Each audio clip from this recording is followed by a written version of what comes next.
Dear students, आज का हमारा जो विषय है वो है अमेरिकी विधानमंडल यानी कांग्रेस। कल हमने सीनेट के बारे में अध्ययन किया था। भाई सीनेट की संरचना क्या है, इसकी योग्यताएं क्या है सीनेट के सदस्यों के लिए, और इसके चुनाव विधि क्या है, भाई किस प्रकार चुनाव होता है सीनेट के सदस्यों का। तो आज हम अध्ययन करेंगे सीनेट की शक्तियों का।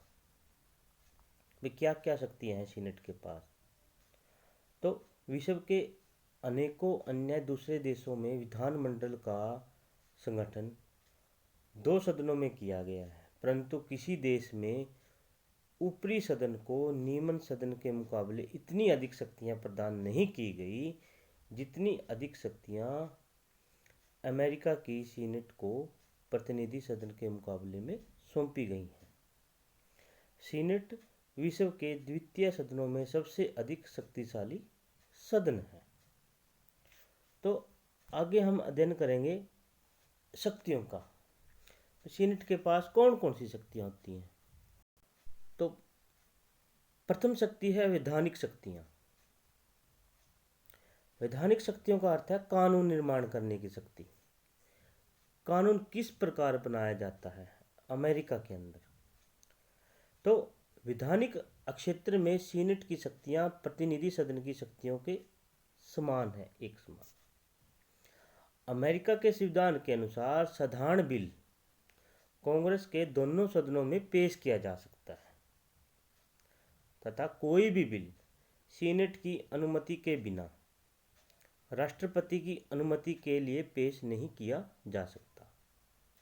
यदि किसी बिल के संबंध में प्रतिनिधि सदन व सीनेट के बीच मतभेद उत्पन्न हो जाए, यानी दोनों सदनों के बीच किसी भी बात को लेकर मतभेद उत्पन्न हो जाए, विवाद हो जाए, तो दोनों सदनों की एक संयुक्त सम्मेलन समिति बनाई जाएगी, जिसे सम्मेलन समिति भी कहा जाता है। इस समिति के सदस्य चाहे दोनों सदनों में एक समान संख्या के लिए जाते हैं, परंतु अमेरिका का संविधान यह बताता है कि आमतौर पर ऐसी समिति में सीनेट के सुझाव अथवा मत को स्वीकार कर लिया जाता है। यदि यह समिति किसी बिल के संबंध में दोनों सदनों का मतभेद समाप्त न कर सके तो यह बिल समाप्त हो जाता है। इसके अतिरिक्त राष्ट्रपति द्वारा आपत्ति सहित वापस भेजे गए बिल तब ही कानून बन सकते हैं यदि प्रतिनिधि सदन के अतिरिक्त सीनेट भी अपने सदस्यों के 2/3 मत द्वारा उस बिल को पुनः पास कर दे। तो ये थी कानून निर्माण की शक्ति। सिंपल सी बात, यानी जब कानून का निर्माण किया जाता है अमेरिका के अंदर, तो सबसे पहले जो साधारण विधेयक है, साधारण बिल है, उसको किसी भी सदन में पेश किया जा सकता है। ये नहीं है वो सीनेट में पेश करना जरूरी है या प्रतिनिधि सदन में पेश करना जरूरी है, वो किसी भी सदन में पेश किया जा सकता है।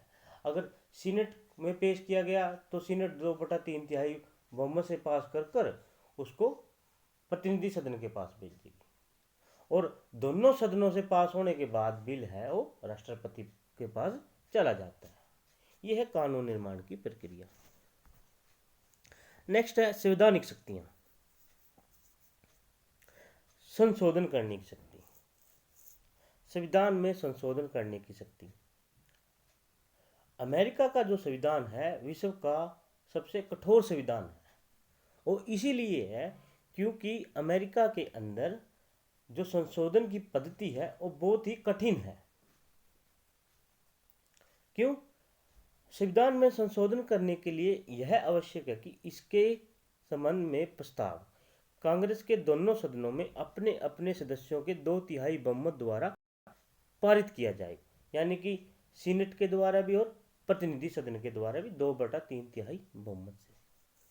और जब ये दोनों सदन 2/3 बहुमत से पास कर देते हैं तो उसके बाद जो बिल है वो जाता है राज्य विधानसभाओं के पास, और राज्य विधानसभाएं हैं जो 3/4 राज्यों की विधानसभाओं द्वारा उसका अनुमोदन आवश्यक है, तभी जाकर ये संशोधन की प्रक्रिया सक्सेस होती है।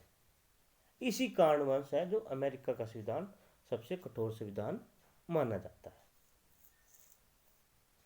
नेक्स्ट है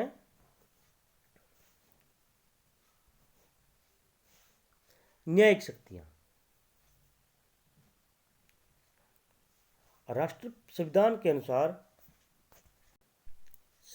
अनुसार राष्ट्रपति, उपराष्ट्रपति तथा दूसरे असैनिक अधिकारियों को देशद्रोह, भ्रष्टाचार, दुराचार, दूसरे अन्य गंभीर अपराधों के कारण महाभियोग के मुकदमे के द्वारा पद से हटाया जा सकता है। संविधान में यह भी स्पष्ट रूप से लिखा गया है अमेरिका के संविधान के अंदर कि महाभियोग के मुकदमे की सुनवाई केवल सीनेट ही कर सकता है, जो अमेरिका का उच्च सदन है। सीनेट। महाभियोग के मुकदमे की सुनवाई केवल कौन कर सकता है? सीनेट। परंतु मुकदमे के लिए आरोप प्रतिनिधि सदन द्वारा लगाए जाते हैं और तथा उसके बारे में अंतिम जो डिसीजन है, अंतिम जो निर्णय है, वो सीनेट के द्वारा किया जाता है। तो ये है न्यायिक शक्तियां। उसके बाद है कार्यपालिका के ऊपर कंट्रोल किस प्रकार किया जाता है। अगर हम बात करें ब्रिटिश संवैधानिक प्रणाली की, तो ब्रिटिश संवैधानिक प्रणाली में अविश्वास प्रस्ताव के द्वारा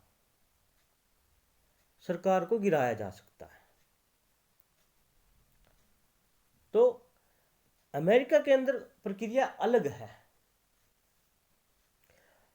राष्ट्रपति संयुक्त राज्य अमेरिका का मुख्य कार्यपालिका है, यानी मुख्य कार्यपालिका अमेरिका के अंदर राष्ट्रपति है और संघ सरकार के मुख्य अधिकारियों की नियुक्तियां राष्ट्रपति द्वारा की जाती हैं। किंतु राष्ट्रपति द्वारा की गई ऐसी नियुक्तियां सीनेट की अनुमति के बिना लागू नहीं की जा सकती। जब तक सीनेट उसको परमिशन नहीं देगी, तब तक राष्ट्रपति के द्वारा जो की गई नियुक्तियां हैं वो वैध नहीं होंगी। सीनेट की परमिशन मिलने के बाद जितनी भी राष्ट्रपति नियुक्तियां करता है वो सारी की सारी वैलिड हो जाती हैं, वैध हो जाती हैं, सही हो जाती हैं। नेक्स्ट है विदेश नीति के ऊपर कंट्रोल किस प्रकार किया जाता है अमेरिका के अंदर। विदेश नीति का मुख्य निर्माता तथा संचालक राष्ट्रपति होता है, परंतु सीनेट भी विदेश नीति पर महत्वपूर्ण कंट्रोल रखता है। किस प्रकार? संविधान के अधीन यह व्यवस्था की गई है कि राष्ट्रपति दूसरे देशों के साथ संधियां कर सकता है, परंतु ऐसी संधियां अंतिम रूप में तब ही लागू हो सकती हैं जब सीनेट इन्हें 2/3 बहुमत द्वारा स्वीकार कर ले। जितनी भी इंटरनेशनल ट्रीटी हैं, संधियां हैं, उन संधियों को स्वीकृति देने के संबंध में सीनेट के हाथ में यह एक महत्वपूर्ण शक्ति है। यानी जितनी भी इंटरनेशनल संधियां हैं, उन संधियों को स्वीकृति देने के संबंध में सीनेट के हाथ में यह इतनी महत्वपूर्ण शक्ति है कि सीनेट की सहमति के बिना राष्ट्रपति अपनी विदेश नीतियों का संचालन कुशलतापूर्वक नहीं कर सकता। इसका उदाहरण भी है। 13 अक्टूबर 1999 को अमेरिकी सीनेट ने राष्ट्रपति की इच्छा के विरुद्ध व्यापक परमाणु परीक्षण निषेध संधि को रद्द कर दिया था, जिसको शॉर्टकट फॉर्म में CTBT भी कहा जाता है। तो इससे अंदाजा लगाया जा सकता है कि सीनेट बहुत ही शक्तिशाली सदन है। नेक्स्ट है वित्तीय शक्तियां। वित्तीय शक्तियों के बारे में जो धन बिल है, धन विधेयक है, वो केवल प्रतिनिधि सदन में ही पेश किया जा सकता है। यानी कि जो मनी बिल है सबसे पहले प्रतिनिधि सदन में पेश किया जाएगा।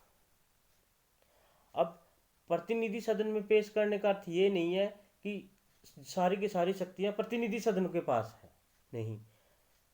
इस पक्ष में प्रतिनिधि सदन सीनेट की अपेक्षा अधिक शक्तिशाली है, परंतु सीनेट की स्वीकृति के बिना कोई भी धन बिल अंतिम रूप में पास नहीं हो सकता। वैसे तो मनी बिल के मामले में प्रतिनिधि सदन पावरफुल है, लेकिन सीनेट के पास भी शक्ति है। कौन सी शक्ति है? जब तक सीनेट उसको परमिशन नहीं देगी, स्वीकृति नहीं देगी, तब तक वो अंतिम रूप से पास नहीं हो सकता। अंतिम रूप से पास जब तक नहीं हो सकता जब तक उसको सीनेट की परमिशन नहीं मिल जाती। तो ये भी महत्वपूर्ण कार्य है सीनेट का। नेक्स्ट है चुनाव संबंधी कार्य, इलेक्शन संबंधी। जब उपराष्ट्रपति के पद के लिए किसी भी उम्मीदवार को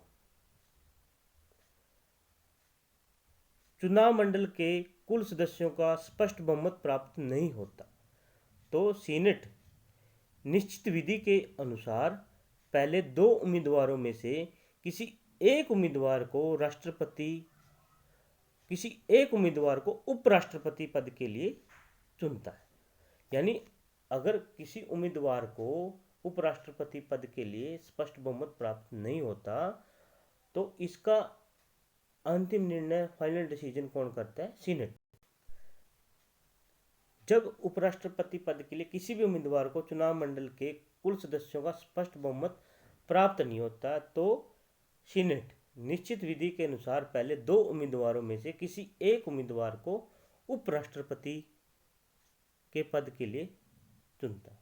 यानी चुनाव संबंधी कार्य भी सीनेट की महत्वपूर्ण शक्ति है। तो अब सीनेट की आलोचना भी की जाती है।